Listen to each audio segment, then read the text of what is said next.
a lot of this inflow is happening on the Bitcoin side of things because you're seeing that's where the ETFs are. That's where a lot of the headwinds are. And actually the altcoin markets have been relatively unimpacted, but typically what ends up happening is there's a divergence over the months after, the Bitcoin concentration is over. And I think that we'll see that, especially next year. But it is a rising tide. As Bitcoin goes up, a lot of the people that have been in crypto for years and a lot of these Web3 projects, they, now have more capital. There's a lot more liquidity in the market. You're listening to Kerry Lutz's Financial Survival Network, where you get valuable information you just can't find anywhere else. To thrive in today's trying times, you need the Financial Survival Network, now more than ever. Go to financialsurvivalnetwork.com and get your free newsletter and gift. Financial Survival Network, now more than ever. And welcome. You are listening to and watching the Financial Survival Network. I'm your host, Kerry Lutz. Dan is with us. He is CEO of Immobile, and we're talking crypto. And Dan, what can you say about crypto this year? It's been by far the best performer out there, better than the stock market, better than gold and silver by a bit, not as much as in prior years. Right now, it looks like we hit resistance at 100K. For many securities, I look at psychological resistance, which is big numbers. And then you look at technical resistance, which is what the chart says. For Bitcoin, there's only psychology here. How long is it going to be till we hit 100K? I think that even though we're seeing a retracement today, it's still very likely that 100K is possible at the end of this year. I think that, if you look at the last month, we're up like 45%. So it's very reasonable to have some sort of retracement. But if you look at just, there's so many tailwinds heading in this direction, from the Bitcoin reserve that the administration is hinting at, from the ETF inflows and, the corporate treasuries and then are now voting on potentially buying Bitcoin, Microsoft, being one of them. And so I think, it's very likely, and generally you see a good crypto market in November and December, historically, and this is without the external factors that we're talking about here. So, long term, I think that, it's without question. And I think that's why you're seeing guys like MicroStrategy being able to take in, he's been able to buy, $7 billion or I think he bought $5.5 billion in Bitcoin yesterday. And in 3 weeks, like you've seen that stock shoot up significantly because of all the interest on his offerings. So it's, I, without question, believe that 100K is very possible, but there is a psychological component to it, because a lot of the people that are selling Bitcoin right now, if you look at the outflows, there are actually a lot of long-term holders, and not necessarily the institutions like the ETFs. Those actually remain pretty stable, and they're absorbing a lot of that supply from the market. All right. So what about other cryptos? Ethereum, we're going to see a move there because it's definitely lagged Bitcoin. Yeah, it's actually really interesting. So I personally, my own portfolio bought more Ethereum over the last week because, it's interesting. If you look at the ratio, it was the absolute lowest it had ever been when Bitcoin was at whatever it was, 99,000, a few days ago.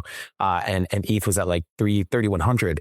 It was the lowest ratio I'd ever seen it. And, I remember the days, maybe 2 years ago, when we were at like 65 Bitcoin, this before ETS, before, institutional, and ETH was at like 4,000. I think that just from a standpoint of, there's a lot of narrative on these new coins right now. But Ethereum is still powering the vast majority of crypto, whether you look at USDT, USDC, you look at a lot of the stable coins that are coming out, Ethereum is powering all that. And so, it's the only other ETF product out there that's, it's a second, right? And so I think that we're going to see a lot more growth in that, especially as if you look at the price chart today, it's really interesting to see that Bitcoin did fall a certain percentage, but ETH remained relatively stable. If you look at it, Ethereum is up 5% according to my chart here, but I don't trust any of the charts. But it hasn't hit its record yet.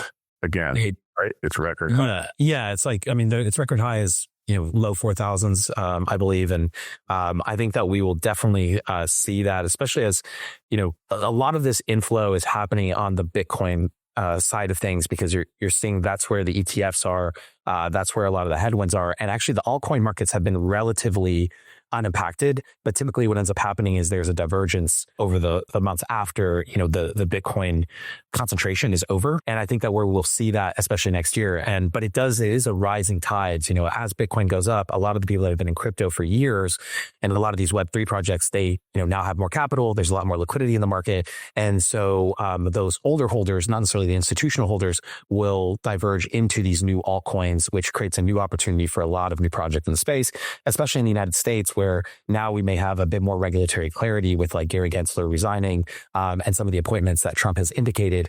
And that's going to make a really massive difference in the Web3 sector. And I think it's like going to see its golden years. I think we're in the 99 of Web3 right now. Yeah.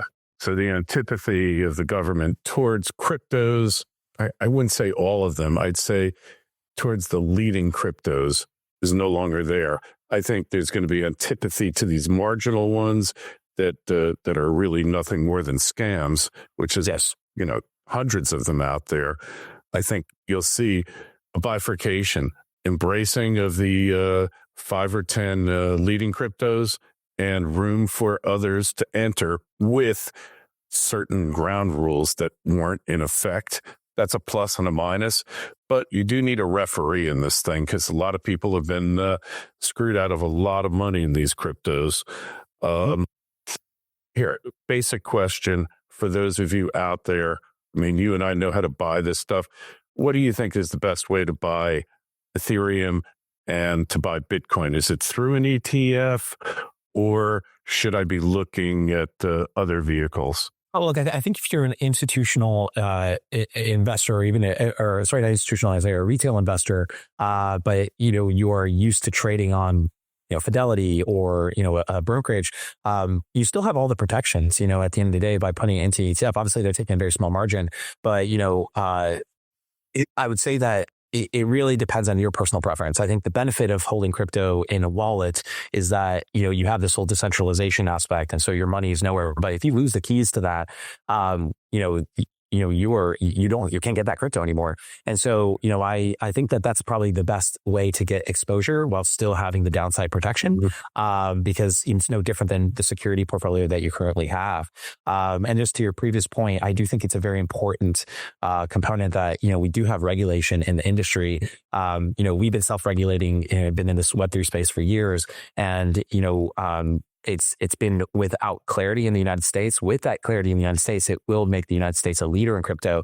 And, having financials, having those protections for consumers is imperative, because yes, there are a lot of scams in crypto, and it's an industry that has a ton of growth. And with any growth, there's always going to be like bad actors, so it's very important to stay on the forefront of that. And I think that that's what we're heading towards here in 2025. Yeah. Well, some people, they want to hold their gold. Other people buy it in ETFs. I'm personally a proponent of holding it, but then you got storage problems. I've got 0.4 Bitcoin kicking around out there from when it was, $600. So it was a whopping $240.